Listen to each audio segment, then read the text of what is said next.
What's up, guys? It's Preacher Chris here. Thanks for tuning into the channel. Hey, the other day I asked, how can I help you with some fitness, health, and pretty much any type of questions that you would like me to answer. Out of hundreds of questions, the number one kind of summed up question that I have received is, hey, can you help me lose weight, right? I want to lose fat, I want to lose weight, and I'm just not making any progress.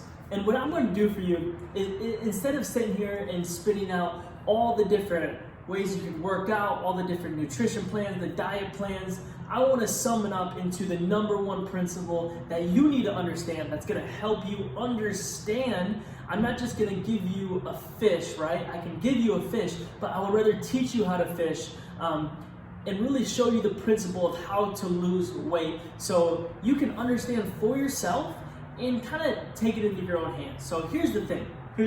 The number one thing you need to understand, whether you want to lose fat, whether you want to lose weight, if you're asking the question, what type of nutrition plan do I need to follow? If you're asking the question, what type of workout plan do I need to follow? Is running better? Is weightlifting better? Is keto better? Is high carb, macros better? What do I need to do? The number one thing you need to understand that's going to change kind of the concept of weight loss for you is this.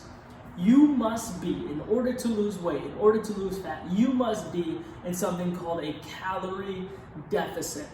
Now, basically what a calorie deficit is to make it as simple as possible, is you have to burn more calories than you consume.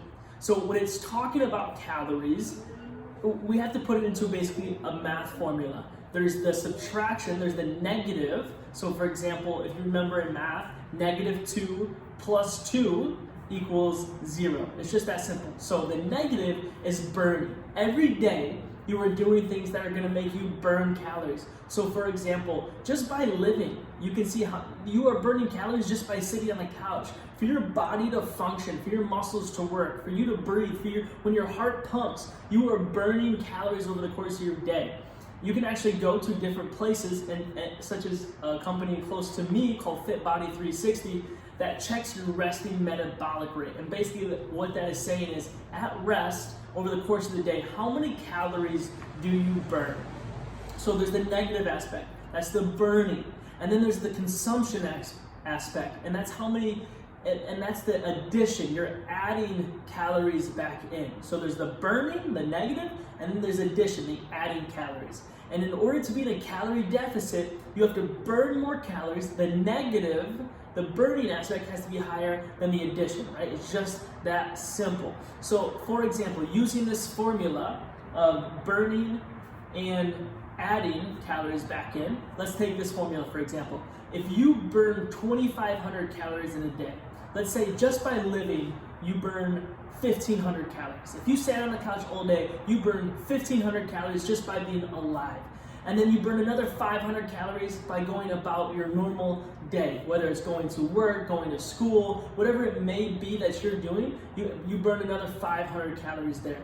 And then you do a workout later in the evening and you burn another 500 calories there. So in total for the day, you burn a total of 2,500 calories. So your negative, you're burning your negative is 2,500 calories. Now, let's say for the day, for that 24 hours, same period, you were consuming 2,000 calories. I don't care whether you're on keto, whether you're on macros, whether you're high carb, whether you're low carb, low protein, you're vegan, you're vegetarian, you're a meat eater, you're a dairy eater, you're a non-dairy eater, you eat eggs, you don't eat eggs, it doesn't matter. If you want to lose weight, none of those things make a difference. It's about being in a calorie deficit. So for example, let's say you eat 2,000 calories for the day in between your breakfast, lunch, and dinner, your snacks, all your drinks. For the day, you consume 2,000 calories, right? So I have the negative aspect is 2,500 calories.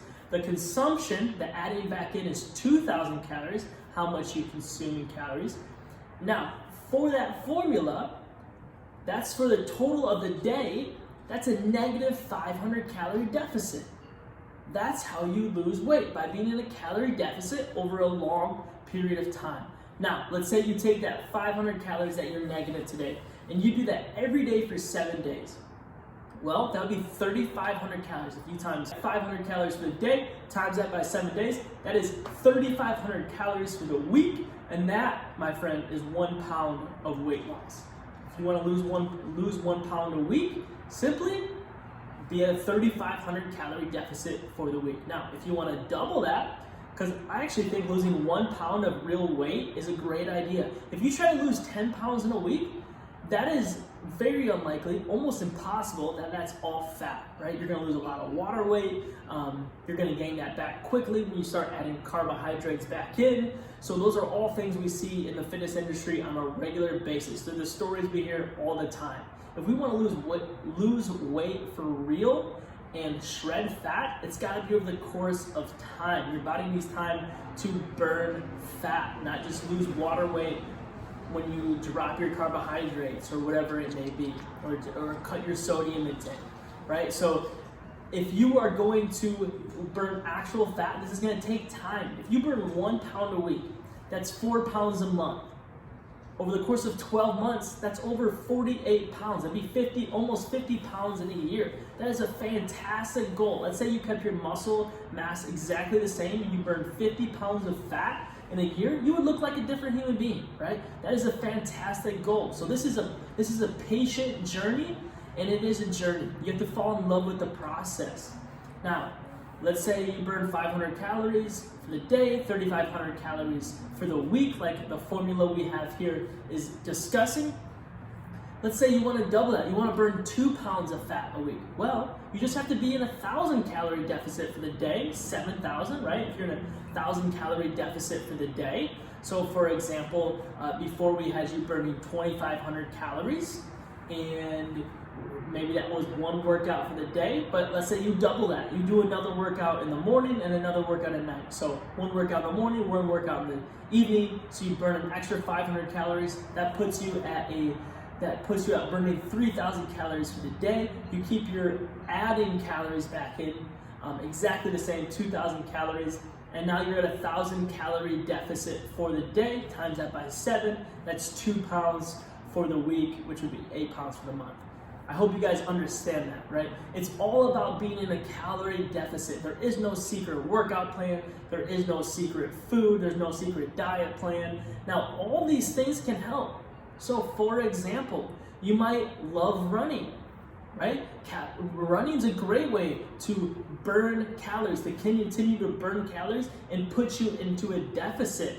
Let's say for example, I stick to a low carb. A lot of times I'm in ketosis, a lot of times I'm not, but most of the time at this moment in my life, I'm sticking to a low carb diet. I have Crohn's disease. I want to keep my inflammation low. It works for me. But at the same time, just because I'm in keto, it doesn't mean I'm gonna lose weight. If you're losing weight on keto, it's not because you're in keto. It's because you're in a calorie deficit. I know some keto people out there would freak out for me saying that, but that's just not the case, right? It's not the case. If you're sticking to a macro-based diet, it's not because you're following macros that you're losing weight. It's because you're in a calorie deficit. If you run and you're a twig and you lose 100 pounds in a year because you love running, running didn't make you lose weight. Being in a calorie deficit made you lose weight. Guys, I hope that helps. If you want to lose weight, if you want to reach your goals in your weight goals, if you want to lose 50 pounds in a year, 100 pounds in a year, whatever it may be, calorie deficit is the answer. Right? So if you guys have any more questions, please ask them below. Thank you so much for watching. Until next time, I'm Preacher Chris, and I appreciate you guys. Thank you.